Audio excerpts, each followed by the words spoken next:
This is 99% Craps. Hard 10, hard 10. Here's the number. I'll take the full odds on the 10, 200 on the hard way. The limit on all the numbers, 250 on the 11. Thank you very much. Say, you played this game before. Just once. Welcome to the Red Eye Gamblers podcast. High above the second largest city, west of the Mississippi. Two chronic craps players, talking craps, playing craps, thinking craps. This is 99% Craps. Coming up on our 13th episode of 99% Craps, we're back and on the road to Lake Charles, Louisiana. We start with our trip goals, then begin with beginner bets for the beginner. We finally introduce probability, give our take on superstitions and etiquette. We also talk a little don't strategy and close with our post-trip report. Wednesday, March 13th, 2019, episode 13. The Red Eye Gamblers present 99% Craps.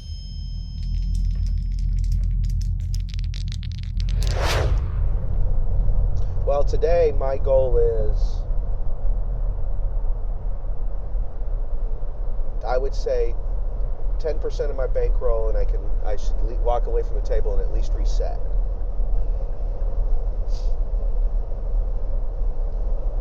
Yeah, I mean, 20% would be nice. Did we find out what the giveaway for today was? We have no idea what the giveaway is. Well, what a nice it's going to be a surprise. I know. I like surprises. No, But my goal today is to sometimes I set you up perfectly, and I will do it again. Right. We must have some discipline today. There you go.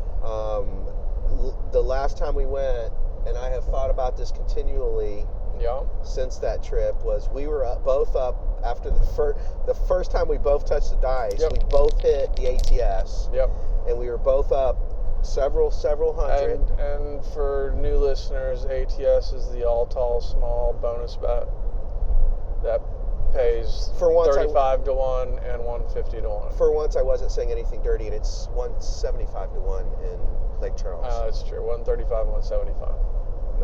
35 to 1, 175 to 1, yes. And so we were up, and we turned to each other and said, should we leave? And we're like, we just got here.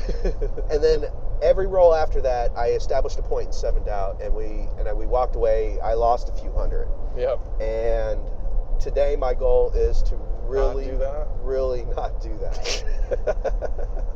I have been pissed at myself. When was the last time we came? 3-4 weeks ago? It's been a minute. It's been a month. And I've been really upset at myself for allowing myself. But we didn't want to go on Super Bowl. Right. We didn't. Yeah. So. But. So yes, this time, and you know what? And it could just be, let's pull up, cash in, walk away, do a lap, and then we could go back if we wanted. But I've got to have that discipline to pull up when I'm up. No, I'm just hoping to have a decent roll. Actually, Well, we're due now, right? Now we are. I mean, these dice are going to listen to me today. You really have to watch how you jinx us on our trip up here. Because it's all on audio. It's like solidified now. And then when we leave, then like... Oh, man, I again?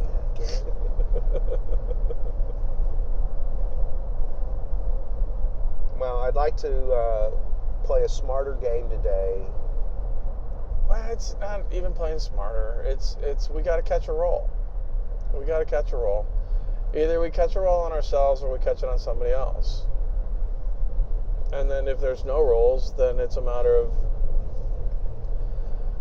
do we not play or do we switch over to the other side?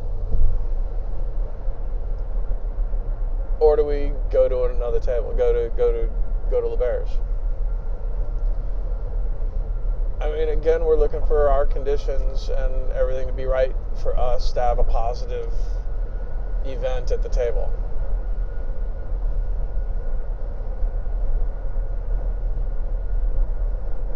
Hopefully it's just not too crowded. I think realistically, that's that's number one for us. If it's not too crowded, then we'll be okay. odds are good. Odds are better. Odds are better.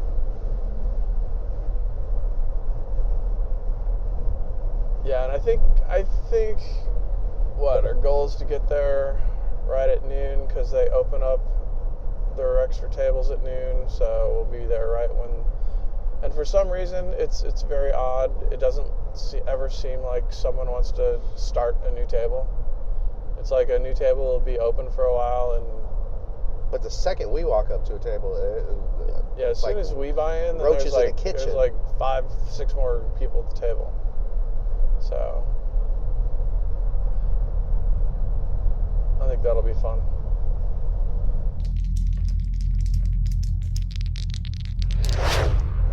Yeah. Well, we did talk today about discussing one type of bet, one strategy bet. Yeah. So what strategy bet would you like to talk about?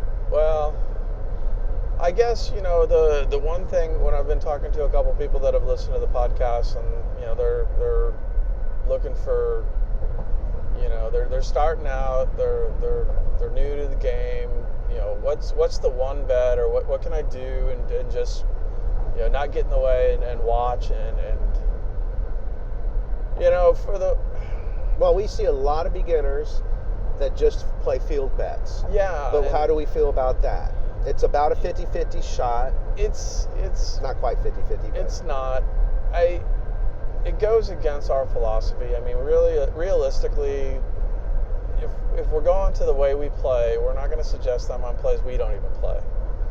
So there's basically two types of bets that we would recommend. One would be a pass line bet with odds, and the other one would be a 6 or an 8, or both a 6 and 8. And I guess those would be my starter bets. I mean, if I just did that when I first got started, I would have saved a shitload of money. Right. I've thrown so much money in the field and so much money on C&E and all these insurance bets and hardways bets and prop bets and all these other things that and then I'm focused on that and not focused on the game. I think that's probably what we should start out with. So let's go through those two types of bets. So first one will be the pass line bet, and the pass line bet is you're betting with the shooter, and it's the one that's right in front of you. Typically, you would basically just bet the minimum bet. So whatever that's a $5 table, $10 table, $15 table, bet the minimum amount on the pass line. Now that would be enough for the beginner right there. You don't have to put odds behind your bet. Now odds, this is basically an addition to the bet that pays differently than the pass line. It actually pays what they call true odds. And so it'll pay more for that money behind the pass line. And so a lot of times people will put a lot of money on the pass line and not put any money behind it with their odds, and that's an improper bet because you can make more money if you allocated that, the extra money on your pass line to the odds. It's not utilizing your money smartly. No, it's not how you properly play craps. There'd be no point to have a $100 pass line and a $10 odds. It would make more sense to do $10 on the pass line with $100 odds. Right. So, every casino you're playing at has their odds listed on the signage that's on the table that tells you what the minimum is. It'll tell you the minimum, the maximum, and it'll tell you the odds on the table. In Lake Charles, we have 20 times odds. I think in Biloxi, it was mostly 10 times odds. The Strip has 3, 4, 5 odds. We stayed at the Cromwell because the Cromwell has 100 times odds. When you go downtown, those odds are all over the place. Some are 10 times odds. Some are 3, 4, 5. But and then some of your basic places are just 2 times odds. And that's probably where your basic strategy would start, is if you're new to the game, a minimum pass line bet and single or double odds behind your bet. And so that meaning is good enough. if you had a $10 pass line bet, we would say as a beginner, $20 behind it would be 2 times your pass line. And so now you've got a $30 Now you've got a investment. $30 bet, and instead of having $30 on the pass line and winning $30, now, well, it depends on the point. It does depend on the point. But you'd win you get even money on your pass line, so you'd get 10 there, and then you're getting, it depends on what it is. Then you get more than 20 back on your 20 times odds. If it was a 6 or an 8, you'd get 24. You get 24. If it was a 5 and a 9, you get 30. And if it is a 4 or 10, you would get 40 on your 20. Yes. So, in addition to your $10 that you had on your pass line. So therefore, you're definitely getting more than your $30 bet if you put all 30 on the pass. So that's why we're saying play the minimum bet on the pass line, and then if you want to increase your bet, increase your odds to make that bet size larger. And what that does is it kind of limits your exposure on the come out roll. Obviously, a 7 will pay you and an 11 will pay you, but the 2, 3, and 12, you lose your pass line bet on. Yeah. So that's one reason. Another reason too is you might not want to put odds on your bet if the point becomes 4 and 10. Right. 4 and 10 is a harder bet to hit. Instead of putting 20 on it, you might only put 10 on it. Right. Yeah. That's the other thing. You might just do 1 times odds instead of 2 times odds, because a 4 and 10 is harder to get than a 6 or an 8. So that would kind of be where I would start. I mean, just doing that, and then... But there's such a big difference between how you feel when you do a $10 pass line and a $20 odds when you're doing a $25 pass line and a $200 or $300 odds. Well, yes. I mean, that's the evolution of this. That's a good basic bet to start with. Yeah, so and then you're also betting with the table. You're betting with the shooter. It's a positive thing. Well, and you can even tell the dealer that this is your first time or you're new to it, and you just want to kind of, do this and watch. And that's all you need to do. Don't get sucked into all these other bets, because it will just suck your money. And I think something that we should say is we believe the first point to be close to a 50-50 chance of making it. We're saying 50-50, but there is actually no math involved in what we're saying right now. I do understand this is that. more of gut feelings and our experience coming into play. And then we have read we've read a lot of books on the math and probability of it all. So if you're suggesting that this person play this bet on the first point, what do you suggest he play on the second point? Oh, yes. Okay, fair. That was where I was trying to angle. Got it. Yeah. So, we really need to have an episode on probability, and unfortunately, the only way to really do probability is with notes. Can't do that when we're driving, huh? I'm driving, and there's just no way for me to ever do that. So I don't know when we're going to get to probability, but if you guys want to get a good book on probability, or read somebody, it's Wong on Dice is probably one of the better ones. Now he didn't just say wrong on dice. No, I said Wong. Wong, W-O-N-G. Yeah, I think it's David Wong. But I thought it was Ricky. No, it's not Ricky. I know it's not Ricky.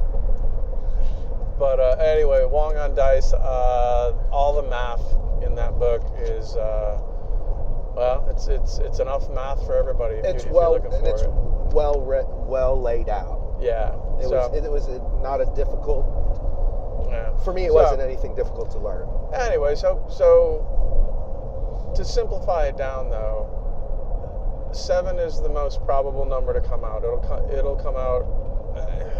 I told you I re-listened to our very first episodes. Yes. Which were all about the rules. Which if anybody's going back to listen to those, I would suggest going ahead and listen to them at 2 times speed. That way they go faster. That way we're only half as boring. Yes, and we're only half as boring. That's exactly right. So you can get through them pretty quickly if you do 2 times speed. But we did talk a little bit about dice and the numbers on the dice. So there's 11 combinations of numbers, 2 through 12, that you can get. and then of those 11 combinations, of those 11 numbers, you can get 36 combinations. I was going to say, you were off on that. I said 30. It was not off at all. I said 36. So, that all being said, those 36 combinations, the 7 will be 6 of those combinations. The 6 and the 8 are 5 of those combinations. The 5 and the 9 are 4 of those combinations. The 4 and 10 are 3 of those combinations. The 3 and the 11 are 2 combinations, and the 2 and the 2 and the 12 can only be rolled once. And so that is the probability of the numbers. So the way I describe it to people is if you take 2 and 12 and string them out in a line, and 7's in the middle, you pull 7 up and you make a triangle, and that's your probability triangle. The 7 is the most probable number to come. Then the 6 and the 8, the 5 and the 9, the 4 and the 10, the 3 and the 11, the 2 and the 12. And that's how frequently it'll come out. And so when I say next that the 6 and the 8 is the most popular, the other 2 most popular numbers to come out, it's because you can hit those both 5 times. So if you think about it, you can hit the 6 and 8 10 times, and the 7 only 6. Anyway, that's a little bit of probability. But the 6 and the 8 would be the numbers we would bet on. And I think for the beginner, if you just pick one, that's fine. The 6 or the 8. That's how I played for a long time, was just I played the 8. Yeah, I play the minimum bet on an 8. So $6 8, $12 8, $18 8. And that's how I would start at the table and let the dice go around for a little bit, If it hit once or twice, then I'd turn it off or take it down.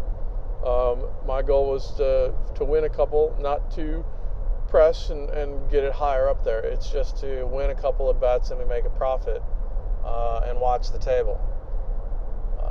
But should we talk about pressing? Well, I actually, we veered off from the subject that you asked me to begin with. You asked me, what does the beginner do on the second pass line bet? I think you're right. What happened was I had to talk about probability in order to get to that. Tangent king. I know. Look at me. I came all the way back, though. I didn't think I could do that. Like a I boomerang. usually forget that stuff. But so now that we went through probability and basically, okay, so let's go back to the pass line with odds. If he hits his first point, what would I do for the second point? Well, and my suggestion would be, yes, as a beginning player, probably with a very small bankroll, if you won the first point, pick up. You should, well, maybe not leave, but you should sit out and just watch that roller finish his roll, and then play the first point. Pick up your bet. Yeah, and play the first point of the next player. That's kind of interesting. I hadn't thought about it like that, but yeah, as a beginner, you also need a bankroll and a little bit of money management. And part of that discipline to teach yourself would be to bet very small and to have your goal of 1 win per person. I mean, shoot. That would be so simple, as if you just played the first point. Well, and then you're just sitting back and watching, because really, when you're just beginning, you need table time, but can you afford... Well, it's just like anything else. You're going to fly a plane, or you need experience doing what you're going to do. Yeah, but I mean, if you continually make that same $30 bet, let's say you had a $300 bankroll, you're going to probably be out in 45 minutes to an hour, where if you just play the first point of each person... you probably can hang out for a couple hours. Yeah, and then you're clocking more time at the table, learning, watching other players, seeing the bets. Well, and there is something to be said about spending time at the table and getting to interact with the dealers. Man, when we first started playing, I mean, we had sessions that we were at the tables 8-10 hours. No, that's true. Yeah, when we first got out there. Too much. But that was the whole thing. We wanted to learn more. We wanted to be at the table. And that's what we figured out. The more time at the table is the more money they can take from you. Yeah. So, yeah, if you don't make bets the whole time you're at the table, actually, that's a really good way. You know, you sit back, have a water break, a Coke break, smoke a cigarette, smoke your e-cigarette. No, that's actually not a bad idea for beginners. Of just play the first point and then watch after that. You know, pick up your bet and don't risk it. Because that will teach you money management and discipline. Yeah. No, that's actually very good, sir. I like that one. I'm good for something every once in a while. Okay. So then you don't have to worry about the second bet because we're not going to bet on the second bet. Now. But if you were going to play a second bet. If you were, now, again, it would depend on if the point is 6 or 8, 5 or 9, 4 or 10. If the point's going to be 4 or 10, I probably wouldn't play more than single odds. I'd probably maybe do single odds, but probably not. Because the odds of him getting his second point, or her, is starting to diminish. And so the longer he rolls, the harder it is going to be for him to get that point, and the more points he rolls, the harder for him to keep getting points. Well, and I think that whatever play you make, it should be less than what you just won. I agree, and so that's the whole point of you would, and this is going above beginner, but if you were going to do 1 or 2 times odds, you do 2 times odds on your first bet, you do 1 times odds on your second bet, and then you don't do odds on your third bet if there's even a third bet. Because there has to be a regression, because as the number of points have been made, the percentages that he's going to make the next point are drastically diminishing. Yeah. So, and that's just the math and probability of it. But then we've all seen luck, and we've seen everybody go, 40 throws. So. But I think that in the long overall, term, if you're looking to, can you catch that ride with somebody? Or, if they're hitting that many points, maybe you're playing a 6 or an 8 by that point. You don't have to keep playing the pass line. You can diversify. We have now left the world of beginners. Well, true. Yeah. I'm sorry. Stop getting so excited. We're just learning. Okay. And go back to the community so then, level. as you're watching everybody else win on playing all these numbers, just remember that it'll all circle back around. Well, I will say, because I have watched, the craps table never quits unless you're I have watched so many guys. The first point, maybe the first few rolls. We play big, and I'll have made $200 or $300. Maybe you hit twice and you made $140. And you pull up all your bets, and then you watch this guy go on a gigantic roll.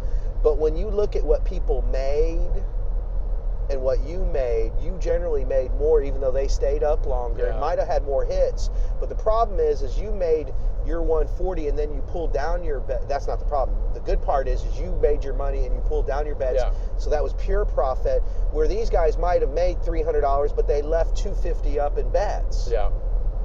But they keep pressing and pushing as opposed to taking any profit, and then they get stuck. I mean, you always, that's the thing. You're hoping for the roll, the guy that can roll 30 rolls. But that's one guy out of how many? That's one guy for the afternoon. I mean, and if we're going for an afternoon like we're doing, we're basically saying we're getting up there at noon, and we're staying until about 4 to 6. We have to stay till 4 because that's when the giveaway is. Well, that's true. The giveaway's at 4, so we got to stay at least till, so 4 to 6. And so within that session, somebody will roll 30 plus. Odds are it'll be me. I'm going to go ahead and put money on it. Call him a shot. I hope you do. I'll be right there with you. Well, because I was actually thinking about tipping and trying to tip more for the dealers. Trying to get, my goal now is to see if I can get more people at the table to tip. See if I can encourage a positive table. I will say, if we can do that, that means we will be controlling the table. And if we get that going, that is the time that we definitely should increase our bets. See, I've had this epiphany like the last week or so. I've been listening to a lot of things. I've been reading.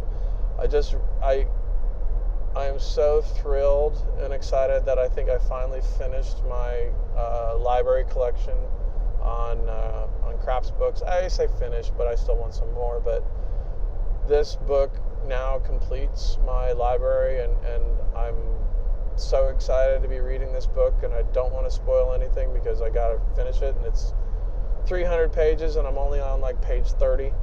So by episode 28, you're right. Yeah, we'll be by talking next year, about this. a year from now, I'll finally finish the book and we'll be able to talk about it. But really, really excited about that. But I lost my train of thought. What was I talking about?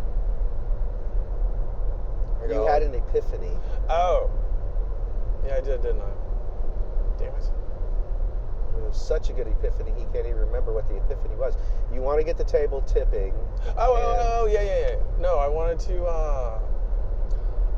to encourage tipping at the table because I think that's another etiquette thing. And again, it's something that nobody really teaches. And to be honest, there's a lot of bad information out there of you hear the bad stories about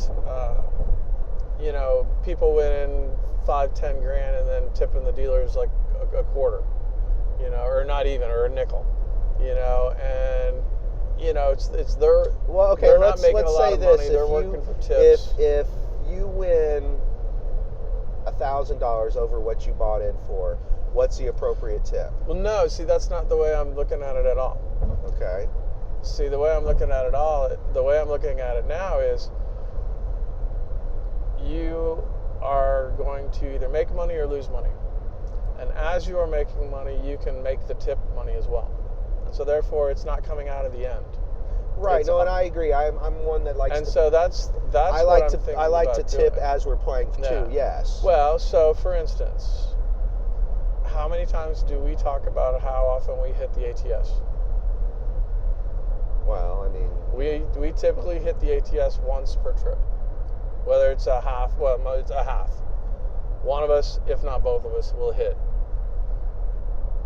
How often have we ever bet the ATS for the dealers? we have on occasion. I think we've hit it once or twice for them. So that should be a two-way bet going forward.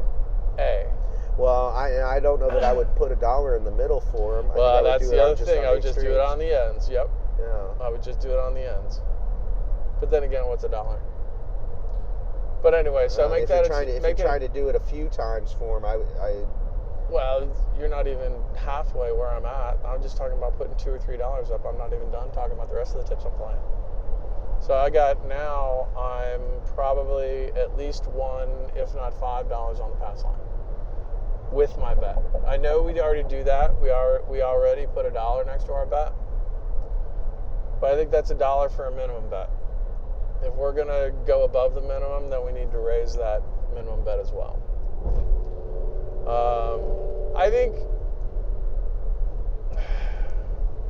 I don't know if I'd recommend that bet for other people, but there's something about, when I'm rolling the dice and I have money on the line for the dealers, I feel like the dealers are paying attention to my roll. It makes them invested into my roll. And so therefore, they might pay a little more attention than normal. And I think they're not going to moan and complain if you have a small infraction of the rules. Well, yeah, that's what I'm saying. If you want to buy out the judge, this is one way to buy out the judge.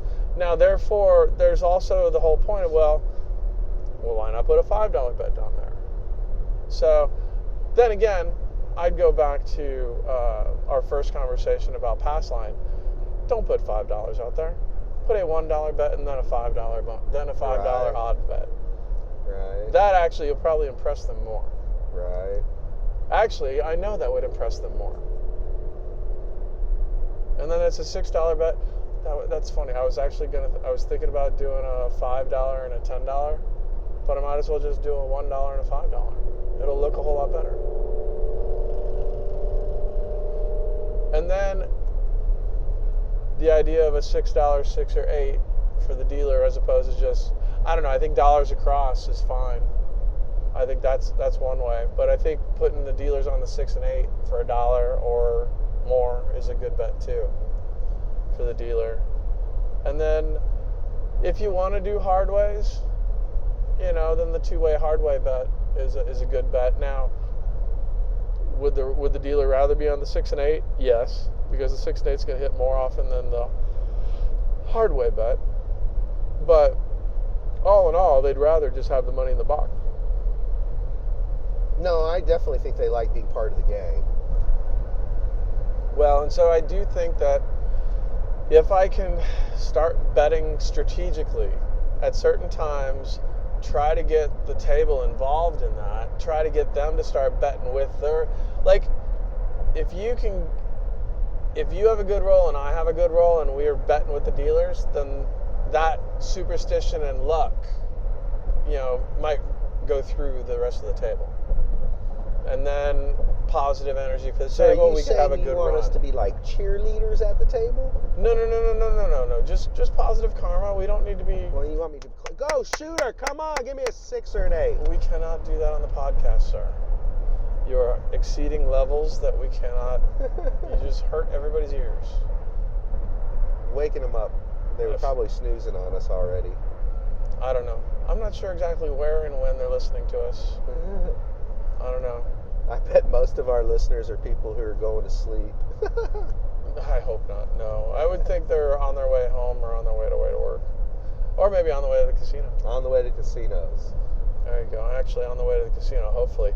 I didn't realize, actually, how far away everybody are from their local casinos. We were talking about this last night. We feel very fortunate to be only 2 hours away. Basically, your front door to Lake Charles, and I say Lake Charles, I mean like Golden Nugget. Yeah, the casino. To park.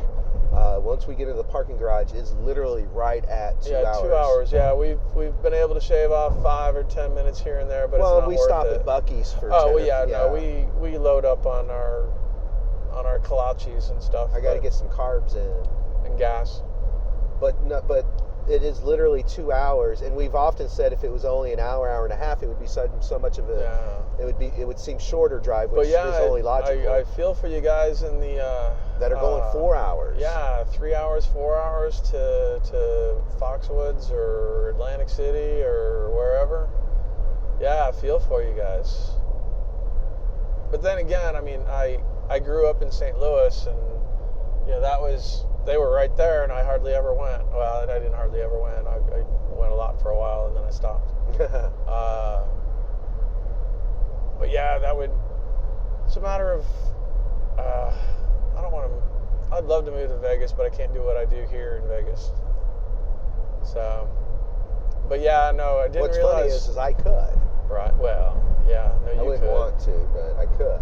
Yeah, it is a little disheartening to hear about how long it takes everybody to go gambling. But it also makes sense on why everybody's so excited about it when they do it, because they're not doing it as frequently. Right. It hasn't lost its luster. Well, we do it semi-frequently, and it never seems to lose its luster. So yeah, well,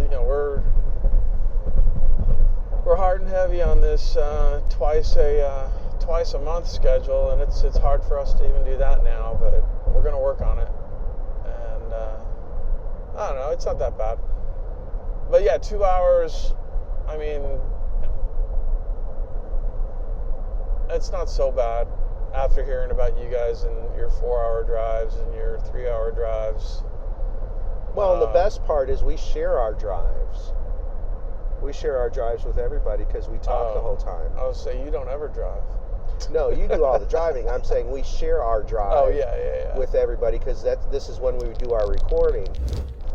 Oh, do the podcast there where we actually are doing it while we're driving to the casino so that we're getting focused, getting into that mindset. Well, we just basically started putting a microphone in our car. That's all we did.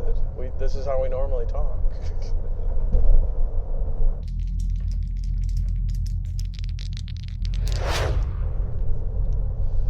So, anyway, yeah, the 2-hour drive play for 4 hours and then 2-hour drive home isn't so bad. But yeah, three or four. It would have to be It would have to be an overnight. Yeah. For us. Well, and even the hotels around the casino are expensive too. So no, I get it. And so yeah, it's an expensive habit to have if you're not doing it right. So anyway, oh shit, we've been all over the place.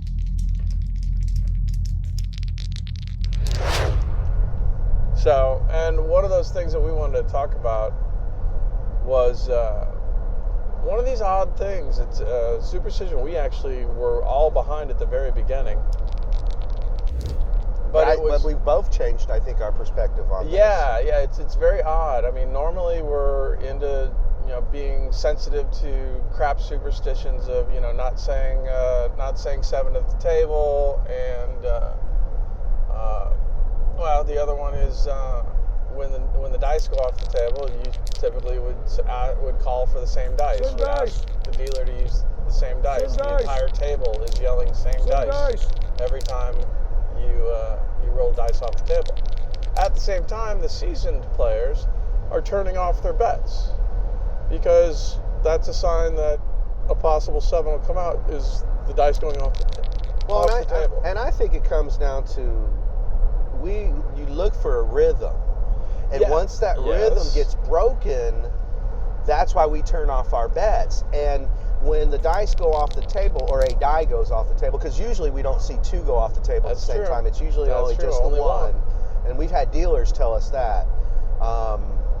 I think that by the time, first of all, they're always hard to find because the carpet is always multicolored. It's multicolored, and actually, that's funny. I haven't even checked if the carpet is usually the same color as the dice. Like red carpet, red dice. There's got to be red. Most floors are going to have different colors, but they're also small, and it's usually dark. Yeah. And it depends on where it falls. If it goes underneath the table, obviously it's harder.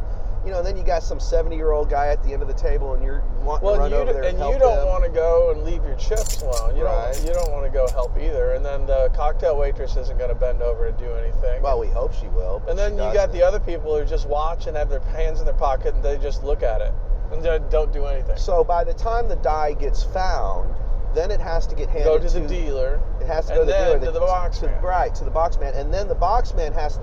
And if the boxman's not there, they have to call him over. And then he has to scrutinize it to make sure that the serial numbers are the serial same. Numbers for the one for the table. And so now you've had at least 3 other people touch your die. Yes.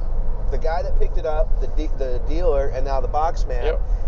And now your mojo's off that die. I would think so.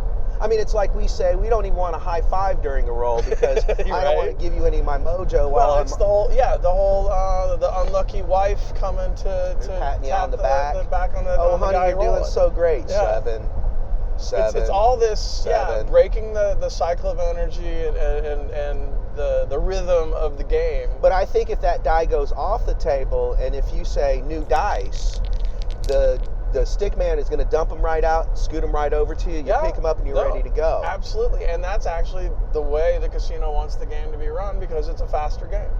That's what everybody complains about, is it slows down the game. But why do we do it? Why does everybody say same dice? Well, because they think that pair of dice are lucky.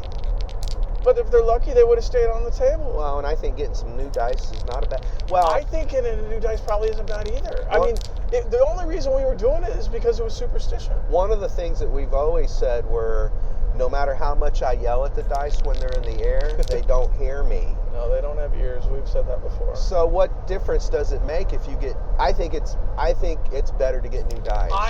I've changed my mind. I think... Yeah, the whole point of other people touching your dice before it gets back to you, your mojo's gone. The whole thing of it gone off the table,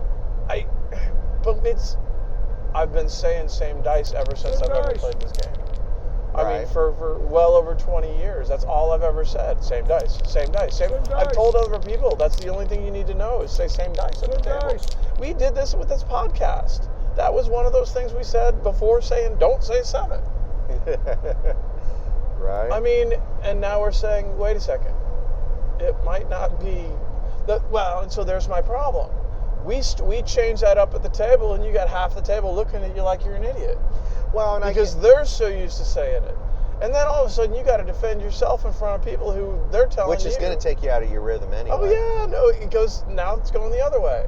Now you get the table pissed off at you.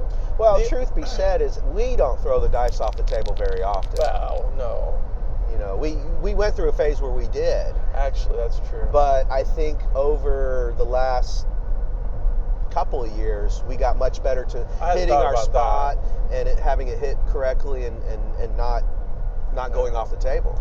Well, that's true. So yeah, I mean, obviously, then if it's not for us to say, but it's for everybody else. But we can't change. Well, no, the shooter's supposed to control whether he wants it or not. Yeah. And you can get new dice in the middle of the roll. Which, Yeah, we've seen shooters do that. yeah, which, I mean, now that I'm thinking about, the energy of the table and the rhythm of the table, if for some reason, you think a new dice is going to help that rhythm, I'd say go for it. Yeah, if I rolled a couple of 3s on a come out, I might ask for some new dice just to reset. Maybe. I don't know. On a come out, I wouldn't see why not. During a roll, we could argue back and forth. Once the point's established, you probably don't want it. But I mean, then again, where is the etiquette in changing out dice? There isn't any. Well, the etiquette is actually the opposite of changing out dice. Or calling for the same dice. Same dice.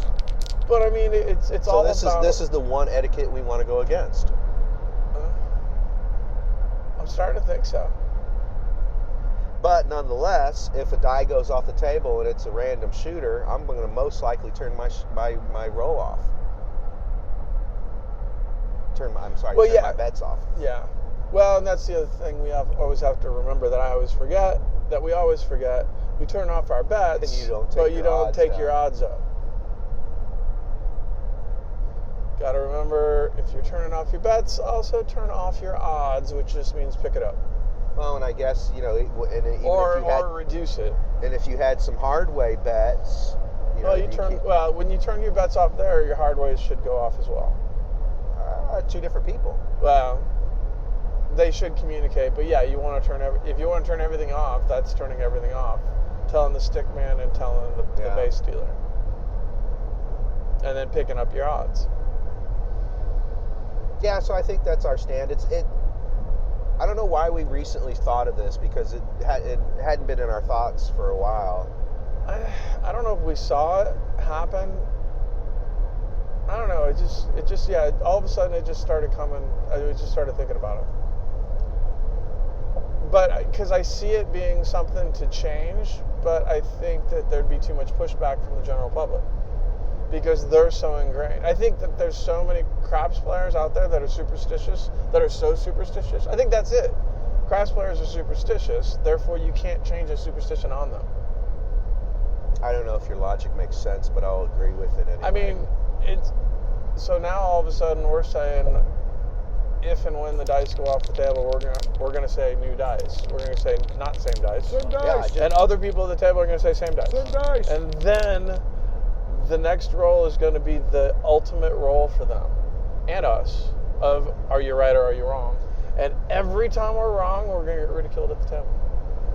Because they're all going to say, why didn't you say same dice? Same dice. Why didn't you say same dice? Why didn't you say same dice? Well, because the inanimate object couldn't hear me anyway. I know. And then when we roll a number, or better yet, roll the point, all we got to do is say C. But either way... Well, what's the chances of us throwing the dice off the table anyway? I mean, it's gotten to where... I don't know that I remember the last time that I threw a die off the table. Well, if we do it that quickly, they won't remember either. Yeah. And now that I've said this, I probably will do it several times today. Right? No, that's exactly how that works. That and you'll forget to ask for forget to ask for new dice. Same dice. I mean new dice. I mean same dice. Damn it!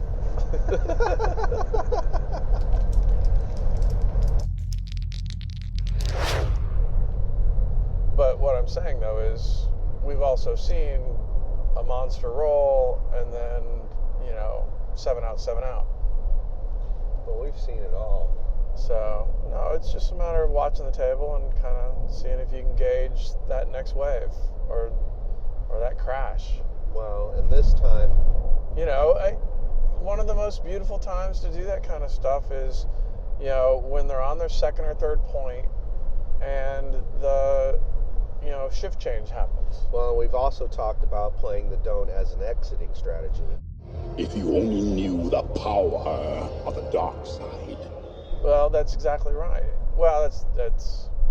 I've been thinking about playing the don't. Give yourself to the dark side. A little bit, and I keep hearing people talk about, and I completely understand. I mean, how if you're going with a bunch of buddies, one guy can't play the don't, and everybody else is positive. It just it feels weird. You can't do it, and I understand how a lot of people just say they can't play. It's a positive game. I don't want to be negative, and And that's, we go back and forth on that all the time. But I believe, it's a strategy. I'm finding that it's hard to mix into a positive game. Well, and I think that it's a perfect exiting strategy. Because if you leave the table a winner, as everybody else lost, it's a good one. Yeah, we do a podcast. We have to have good stories. Well, there you go. But we know that the waves are not that long. No. And so you've got to find the waves, and when you feel that wave is going down, if you can switch it to the don't. You underestimate the power of the dark side. And hit it once or twice, and then leave the table, because obviously the table's going cold. That's just going to be... But, so that's one idea. Now, my other idea of, a way to feel comfortable is when you're by yourself at the casino. That one morning that we found, we were on the little table. At Harrah's in Biloxi? In Biloxi. And remember, it wasn't an Indian guy that was at the one end, and he was playing dough? If you only knew the power of the dark side. And we walked, and it was early in the morning. Oh, yeah, it was like 8:30. I want to say it was even earlier than that, but whatever time it was, he was already playing the don't. We walked up and we said, well, if he's playing, let's play the don't. And I remember doing very well that morning. I mean, we only probably played half an hour, 45 minutes, but I remember doing well. Yeah, well, and that's the thing. It goes into, you play this way for a period of time, not all day, and yeah, you can have fun with it because you know the rules, but I think going by yourself and playing at a small, not too many people at the table is a really good way to play.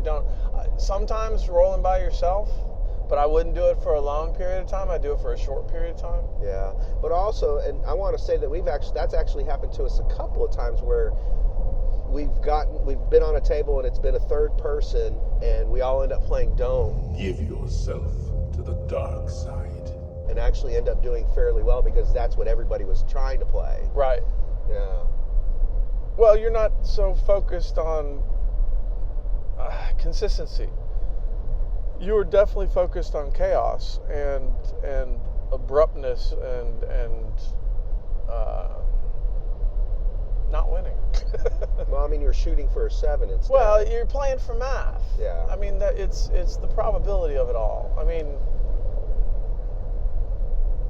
you don't. Now this is okay. So even though you're playing the don't, you still don't say 7 at the table, do you? I don't know. Or do you? It does, right? I guess when you're by yourself, you can say whatever you want. Come on, actually, 7. I mean, I've never heard anybody say that. Though. I did do that actually. When I was in Blackhawk, when I went to Colorado last year, I was in Blackhawk and I was playing by myself, and I was doing so terribly that I switched over, started playing on the don't, started saying 7, and I think I hit 5 points. I remember you telling me that actually. I am the unluckiest don't shooter that there is. So well, what's funny is I gotta watch myself when I do that. However, it's a lot of fun. When we see somebody shoot from the don't spot, when they're not playing a pass line, they're playing a don't pass line bet. Give yourself to the dark side. We actually will play the pass line, thinking that Oh yeah. They're going against not Mother Nature, but they're going against nature. Well, the karma of the craps table. Yeah, and so they're going to hit their first point for sure. Yeah, and we already kind of feel like the first point is 50-50. Well, it's those kind of coin flips that you'll bet with because you've seen it happen so many times, and it goes against the karma of the table. But again, we are talking about karma and superstition, and then we just made a really good argument on, same dice. Same dice.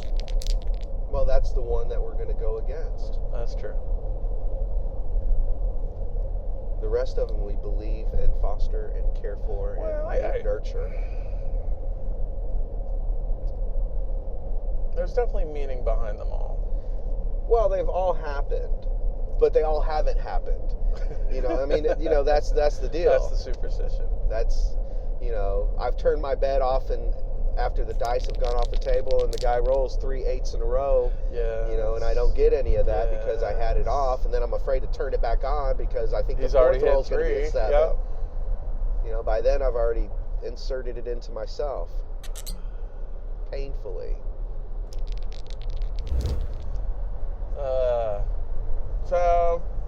So I mean, playing the don't with a group of people, You underestimate the power of the dark side. you can't really do that. Unless everybody's doing it. And then you're trying to change you're trying to swing the table's feel. Yeah. And again, I think, you could probably do that as an exit play and just do it for 1 or 2 shooters and boom, you're out. You know, that's not a bad play. And then, like I said, by yourself. But then how many times? And then so what that means is you're playing early in the morning. You're basically a craps degenerate like us. And actually, we've seen that a ton. We've seen a ton of people by themselves at 6 in the morning with a stack of green chips, just playing the don't by themselves at the end. Yeah, actually, I've seen that multiple times. And in the long run, it's the same as playing positive. You either win big or lose big.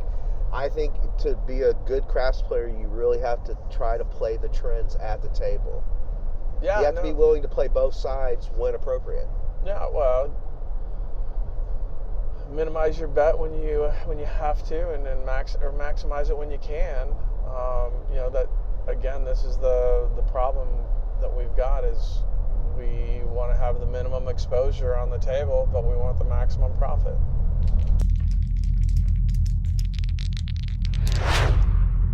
The Red Eye Gamblers present a moment in craps history. It was in 1907 when American dice maker John H. Wynne revolutionized the game of craps. He created the dark side. His rule change to bet for or against the shooter took out a major form of cheating because crooked dice were now irrelevant. He improved the layout and introduced an area on the board called the don't pass. Give yourself to the dark side. The layout and betting system changes that Wynne introduced to the game are still kept to this day. This is why John H. Wynne has been given the honorable title Father of Modern Day Craps. This has been a moment in craps history.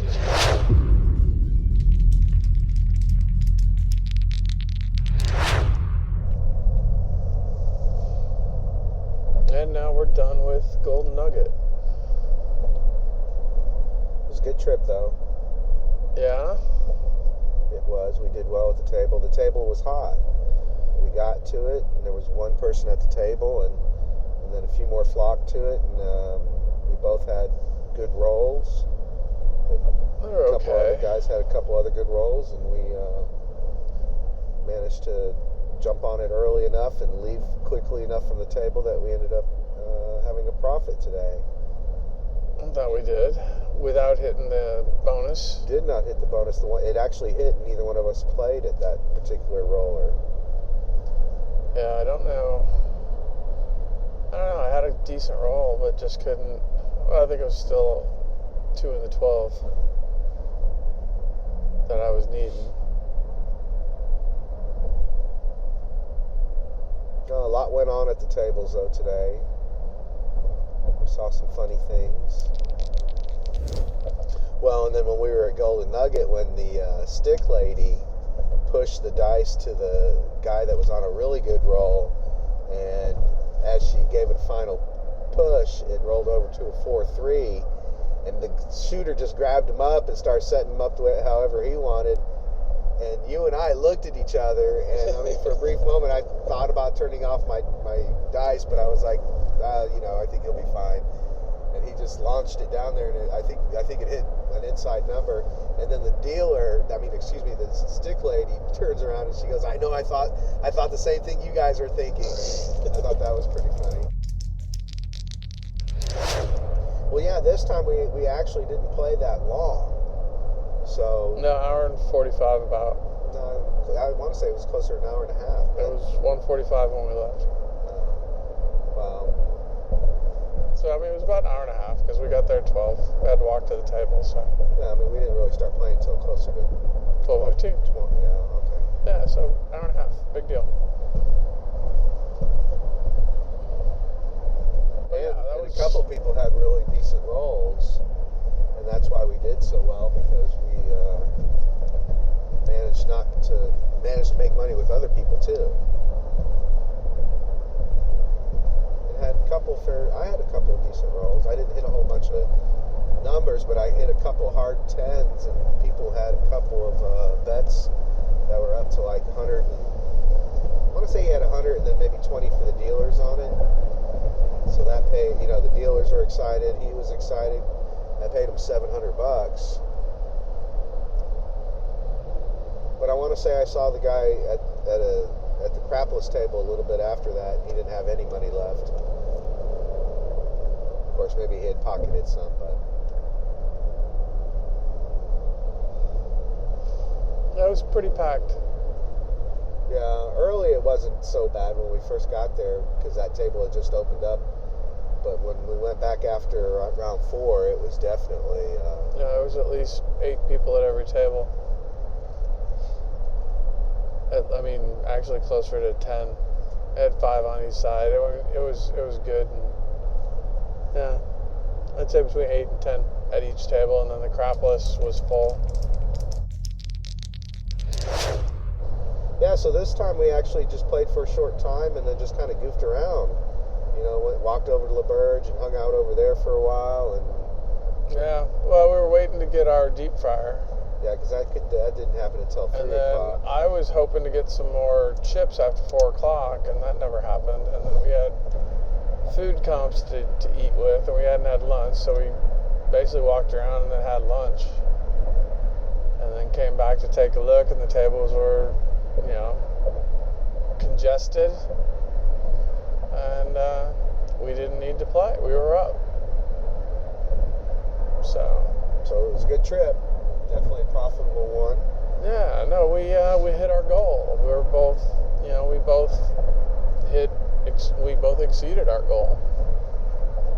And I'm So- excited to add another appliance to the stack of appliances that I already have that I'm not currently even using. Yeah.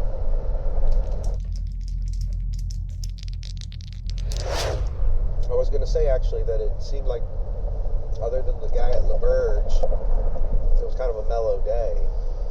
Yeah, no, we're picking the right time to go where there's not much chaos.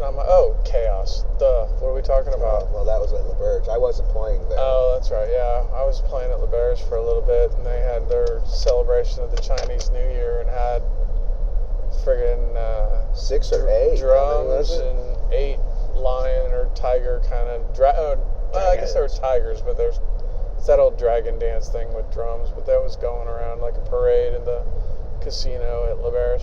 It was very New Orleans-esque. Well, and those guys that were playing big on the hard ways, I mean, you could only do that. I mean, if you hit it once or twice, you just got to stop while you're ahead. They hit it 4 or 5 times. And then they gave it all back, because to hit it that many times, they had to be out there all the time for it. I can see its value, but I think that you have to be smarter about it. I think that if you're playing, a $60 6 and 8, $10 on a hard ways on each is not this way, because if you hit, you're still getting 70, so you're getting 60 still, because you're going to lose your hard ways. Yeah. But I don't know, the way they were playing it was just you can't it's not going to hit every time. And they were playing like it was, and that was why this guy hit 700 a couple of times, but when you're playing 100 a pop, how many rolls can you sustain yourself through? Well, no, yeah. But I mean, that was the thing. They were catching it like a good. Yeah, I know there was a small patch where it did 4 in a row. Yeah. But that would be the deal. You'd have to, then shut it down. But they didn't.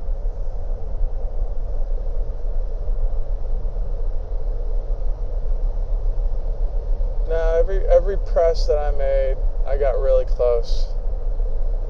I mean, I did good, but I mean, I did get my 8 to 150 and it didn't hit. Yeah, if you could have hit that and then pulled back, that would have been sweet. That was going to be nice. And then, yeah, I did hit my first point when I was rolling. And then but we only rolled twice, so we didn't really give ourselves the opportunity to try to hit the ATS. But I felt like that was going to be my best 2 rolls. Well, I didn't think it was going to get much better.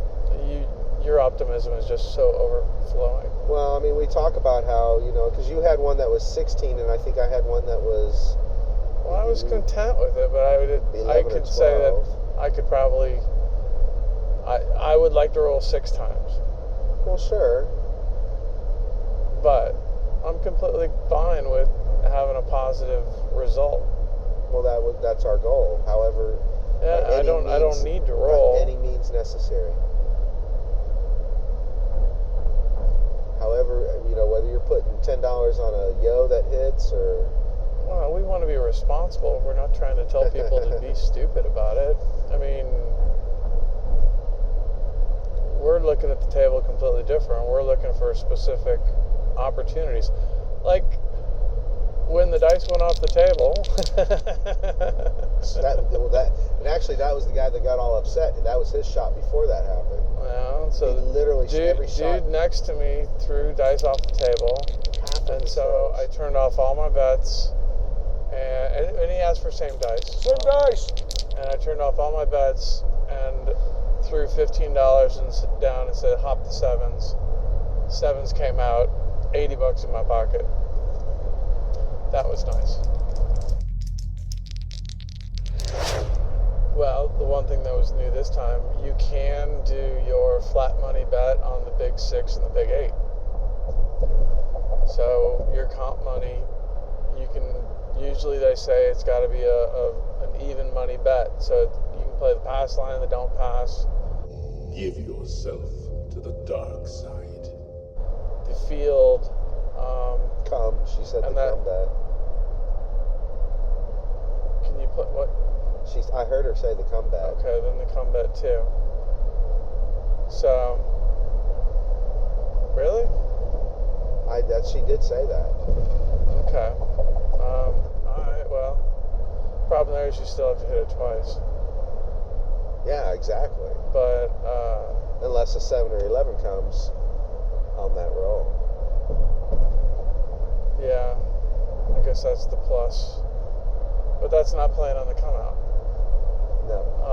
But you can also play on the big 6 and the big 8. Because those are even money bets. So that's what I did for some of my bets. Actually, I only think one hit and the other one didn't. But I thought that was interesting. I hadn't thought about that before of being able to play the 6 and the 8. The other thing is we were playing the field with those bets, and that's a 1-roll bet. The big 6 and the big 8 is not a 1-roll bet. It's just like a place bet. So you can pick it up or you can leave it down and it stays down until a 6 or an 8 or that's true. the point comes up. So that's the bonus part. That's what you were thinking about with the field bet. You kept wanting to play the field as opposed to 6 and 8, but the 6 and 8 will stay even if the field hits. It only dies when the 7 comes. That's a very good point. Yeah, so I'm saying, yeah, your bonus money now, play on the big 6, the big 8. There, we finally found a use for it. 10s and 4s were hitting today. 5s and 9s were popping pretty good too. Yeah, and certain people's were doing 8s. Yeah. No, it was a decent table, but it was also a decent table today because we didn't sit at it forever. Yeah. Well, yeah, if we would have stayed for 4 hours, we would have been down. We would have seen a choppy table, and yeah, then we would have probably lost money. This was one of the times that, and I mean, to be honest with you, an hour and 45 minutes is still a decent amount of time. Yeah. It didn't seem like an hour and 45 minutes. It always goes by fast. It felt like 20 minutes. I'm such an addict. Well, we didn't roll that many times. I mean, we only rolled twice. That's not enough. But it's enough if you think about how many times we're going to play this year.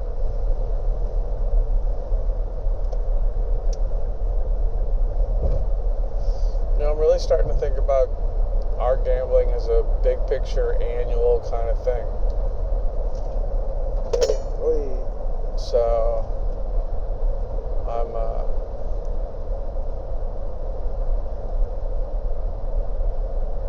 I'm happy with minimal wins. I mean, well, it was still 40% win. Well, yeah, today, but I'm saying on my way here I said 20% was fine. Yeah, that's what I'm saying. You so know, we doubled it. I mean, that's where we were this morning. Well, this guy's not paying attention. No, he's not. Or he's drunk. Or he's texting. Or he's sexting. I hope he's not sexting.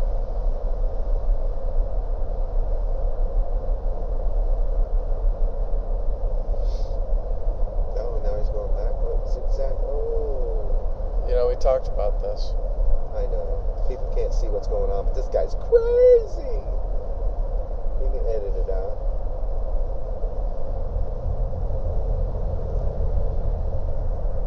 Dude, this dude's drunk. Yeah, he is. Well, what else did you want to talk about from the casino? It'd been a while since you'd been there. Is there anything that you noticed that was different? Anything? Well, from our earlier comments, when we were talking about the dice being red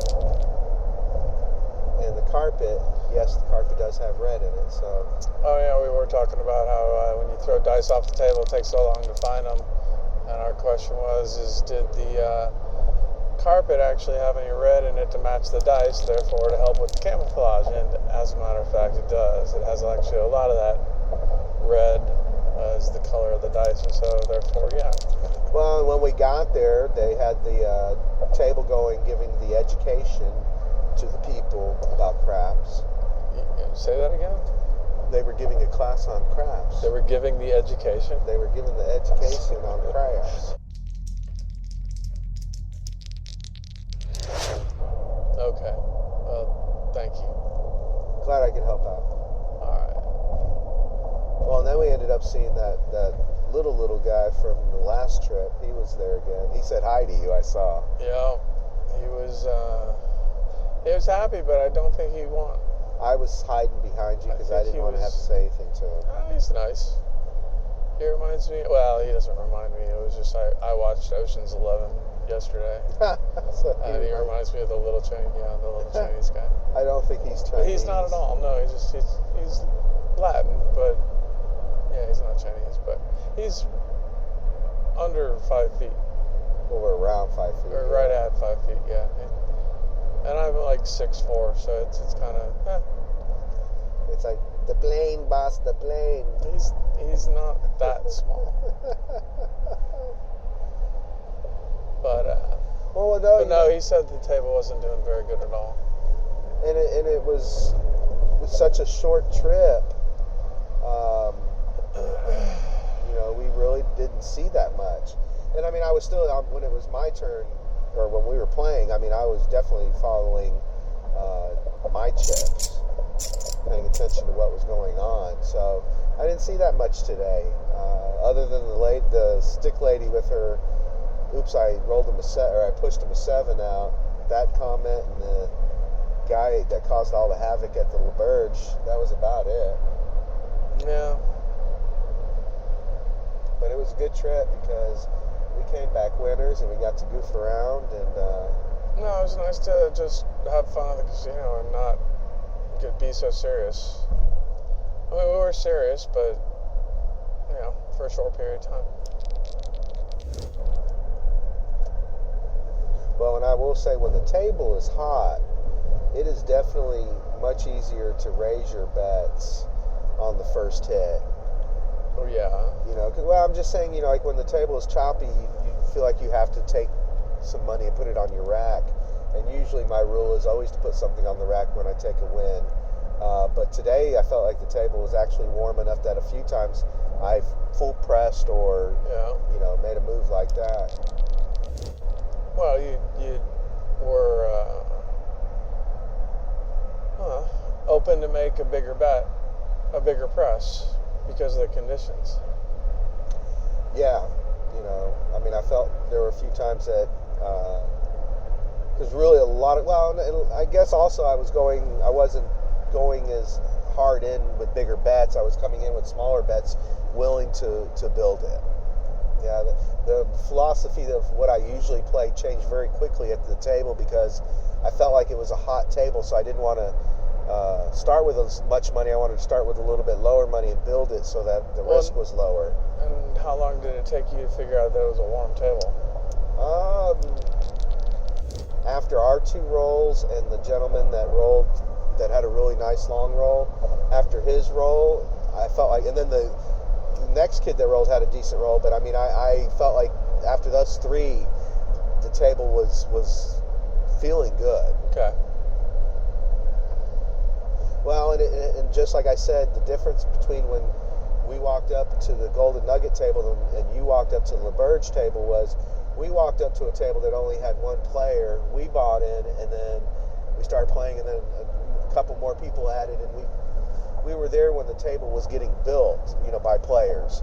And at LaBerge, you walked up to a table that was already going, and at first you had a little bit more trouble, at the beginning of that play. No, you're right. Well, and I was wanting to play down. Give yourself to the dark side. And then the guy who's actually a positive guy got right next to me and kind of ruined my whole plan because I'd have to be betting against him, and he was just talking about, it was horrible, man. He was talking about his wife just had a baby, and then she got mad at him because he wanted to go to the casino. I'm like, wait, I'm supposed to be happy for you for having a baby, but then you're not at home with the baby? It was, kind of... I could see why his wife was mad at him. Right? And then how is that lucky? I mean, you should have brought the baby with you. That's lucky. Have the baby blow on the dice. I mean, I don't know. How would a high chair look next to a craps table? Horrible. There's no food or anything at the table. I found that out when we were in, was it Biloxi, and I had brought an apple all the way from Houston because we had packed a little bit of food as snacks, and I was trying to eat my apple at the table, and they're like, there's no food, and I was like, I don't see a sign.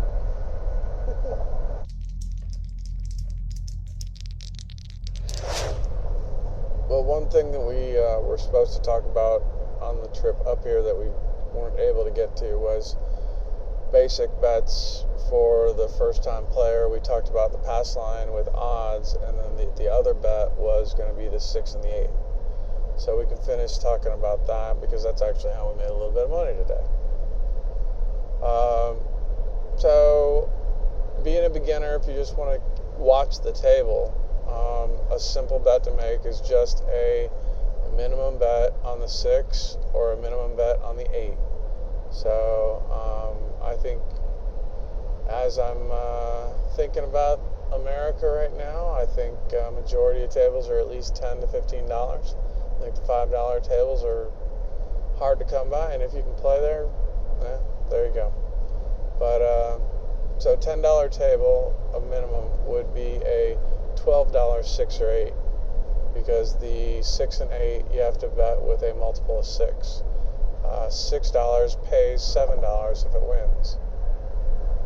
So that's how you would do it, or how you would do it. That's the bet that I would make if you just wanted to watch the table and be a part of the game. And it's about that simple. You can play a $12, then you can go to an $18, $24, $30, any multiple of 6 after that. And then it pays 7, 6 to pay 7, 6 pays 7. And Anything you would like to add to that? No, that sounded correct. However, Is that something that you did at the very beginning of your craps career? oh, absolutely. We used to sit on 6 and 8 at Cachado at $12 up there, 6 on 6, 6 on 8. Well, and here you go. I'll give you your next level move for the 6 and 8. You can sit there and basically, okay, your $12 bet's going to win you $14. Okay, here's your pro move. Have $1 ready and throw $1 at the dealer, and he'll give you 3 red chips. And then all of a sudden, you look like you know what you're doing. That is a pro move.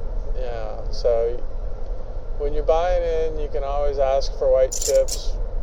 Ask for white chips to tip the waitresses and tip the dealers, and also to help with some of these bets. If you know you're going to be a minimum better, then you're going to, you could use a couple of these ones to press your bet. So that's one move to get your money back. But if you wanted to press your 12, there's a bunch of different moves, but the pro move would be, you're going to get $14, so that gives you a total of $26. You add $4, give that to the dealer, and tell them to make your $12 6 or 8 a $30 6 or 8. Add $4 to your $12 bet, and you can make that a $30 bet. Now all of a sudden you're there. And once it becomes a $30 bet, you've only got $16 invested in it. And your 30 is going to pay 35. And once you get that, then you're in the money. Then you're in the money. You turn it off. Or keep playing. Because if you turn it off, then you have 35 in your hand, and you got 30 on the. Well, you got 60 actually. Well, 30. We only pressed one bet, but anyway, that's what you would do. That's how you would, I guess, max press your bet. I don't know exactly what you call it, but I would just call it a pro move of how you get your 12. How you can go from a $12 bet to a $30 bet in one move. And then when we first started doing that, well, I mean, not that the dealers don't catch on fairly quickly, but not all of them do. But sometimes they look at you and because they're not used to, they're used to when somebody says full press, they're just guessing that you're going to take, if you got the $14 and you got a $12 bet, they're thinking you're just going to press it to $24. Another $12, yeah. And they're going to give you $2 change, but by throwing in another $4, you raise it up another unit. Another unit, yeah. But they're not used to that style. Well, if they're used to it when we're there. Yeah, but most people don't add money to the win. They just press with the win. I mean, it's they'll parlay, and then they'll press 1 unit, press 2 units, and that's it. Hardly anybody ever adds to the bet to round up. And basically that's all that's doing. You're rounding up. So that's kind of what I would say would be the beginner moves if you wanted to play craps and kind of watch the table. Use the pass line with odds, or the 6, or the 8, or a combination of those 3. And just take your time with them, and then start reading and looking into other bets, and then you can start thinking about going to the 5 and 9 and the 4 and 10. Well, gosh, and nowadays with everybody having their own smartphones, it would almost. Why would you not download one onto your phone and practice? That's true. We're talking about practice, man. I mean, how silly is that, man? We're talking about practice. Yeah, no, I've downloaded a couple of different crap apps. I think that helps you with the math so that you understand, there's a couple of things going on. Number one is you should know how much you're betting. Yeah, you need to be aware of the money that you got on the table and what you should be properly receiving. And you then can't trust the casino. Number 2 is you should know how much money you're getting back when you do hit something. Actually, that's not a bad idea. If you play those the phone app craps games, they actually do a pretty good job at telling you exactly Well, what you're they'll making. have all the rules on there, Uh-huh. but also it's a great way to learn that's not going to cost you anything. Yeah. And at least then you'll know, Well, and you'll be more comfortable. The craps game can move really fast, and if you're not familiar with it, you can not be paying attention, and all of a sudden the money's gone. It happens all the time. Sometimes when you're even looking. Yeah, a lot of times when you're looking.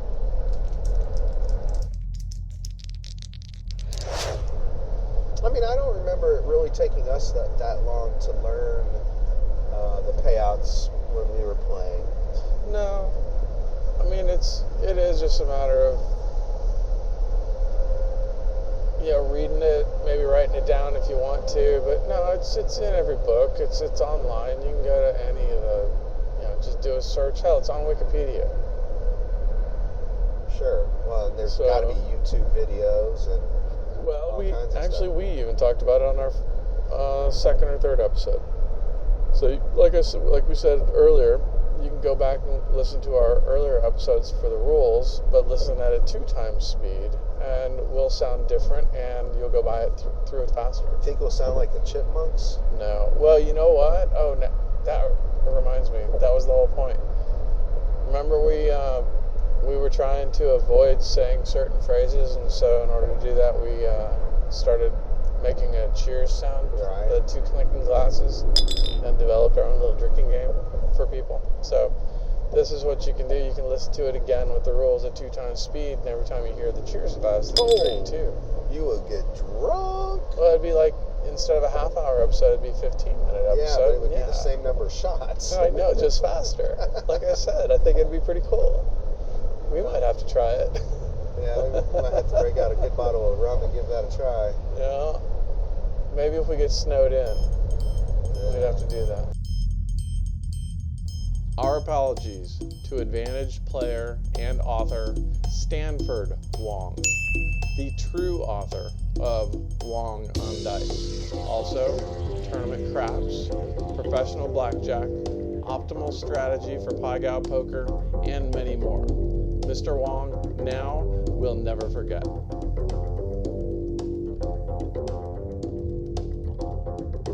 Coming up on our next episode, we talk about our most recent casino trip. The Red Eye Gamblers, thank you for your time, and hope you got a little something out of this week's podcast. Here's to rolling 7s on the come out, and may your 6s and 8s always be hard. Cheers.